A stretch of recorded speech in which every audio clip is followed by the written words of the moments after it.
Good evening, everyone. We're having a little bit of technical trouble getting Griffin and Josiah, so I'll be doing sports. We want to welcome you to an episode of WTAP's High School Football Tailgate. It's in New Matamoros ahead of a pivotal matchup in Division 7 as the Frontier Cougars are kicking off their season against the Bridgeport Bulldogs. And it's good to be back on the gridiron. It's getting a great way to start off Ohio's season. We have a Frontier team who is motivated to continue building something bigger this season. Last year was a struggle at times, but they improved their win total from the season before. They're hoping this year is the next step toward a winning record and potentially a playoff run. The Cougars have a history with their opponent tonight. This will be the 5th straight year Frontier will open the season against Bridgeport. They've had some competitive games, especially in the last 2 seasons where the results were decided by a combined 6 points. Frontier did lose in both of those games, but showed great fight. They are looking to end a 3-game losing streak against the Bulldogs, with their last victory in the series coming in 2021. Both of these teams are fired up and ready to go. It should be a fun one tonight. The Cougars are heading into year number 3 under head coach Damon Matheny.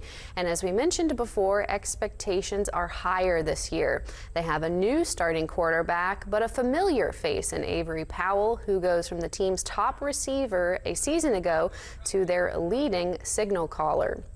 Coach Matheny has expressed plenty of confidence in Powell and believes he's ready to take on the starting QB role. The team also brings back Caleb Kirkpatrick, who will continue to be the leader in the running back room.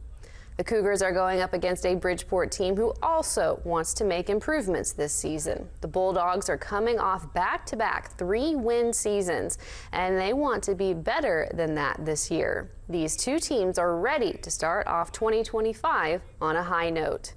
We spoke with Coach Matheny this week, and he talked about what challenges Bridgeport will bring into tonight's matchup. The last 2 years we've played them, it's been within a 4-point game. We lost on the half-yard line last year at the last second.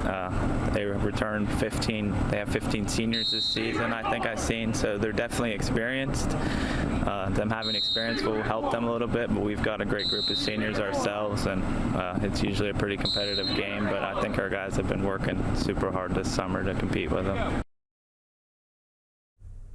Tonight's sports poll question asks you who will win the game tonight between Frontier and Bridgeport. You can vote in the sports section of WTAP.com. We'll also have another high school football first look. This time we head to McConnellsville, where we check out a team who is hoping to have a bounce back year in 2025. Tonight we preview the Morgan Raiders. Coming off a 2-8 season last year, the Raiders believe they are far better than their record shows. The players are using last season as motivation to go out and shock some people this season. Morgan brings back a lot of their best playmakers from last year's squad. Many of those guys showed out in last week's scrimmage against Fort Fry. Head coach Seth Brown is confident in his team's ability and has faith they can get a great bounce-back year. Again, we've talked with players, and we've talked as a staff with our roster this year. We really think, we return a lot of experience from a year ago, and if we can stay healthy, I think we have a chance to make some noise. We can't wait for the game here tonight between Frontier and Bridgeport. It should be another fun matchup, and it's great to have football back in the Mid-Ohio Valley. Griffin and Josiah will have those highlights tonight. And when we come back, Jason will have one last look at the weather.